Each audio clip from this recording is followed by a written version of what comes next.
থেকে, তো তাও ভালো, মাঝখানে মাঝখানে সুন্দর সিঁড়ি করে দিয়েছে, ইয়ে করে দিয়েছে। তো কোথায় একবার গেছিলাম, কি বাজে ইয়ে ছিল না বাবা, হাঁটাই যাচ্ছিল না। আর নামাও যাচ্ছিল না, ওঠাও যাচ্ছিল না, ভীষণ কষ্ট হয়েছে।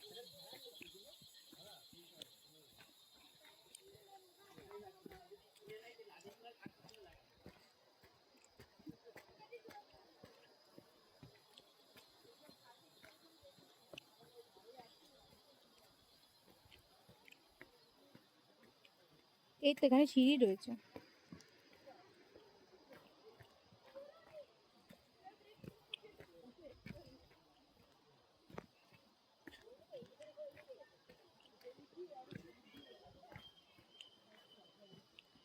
বড় বড় সিঁড়িগুলো।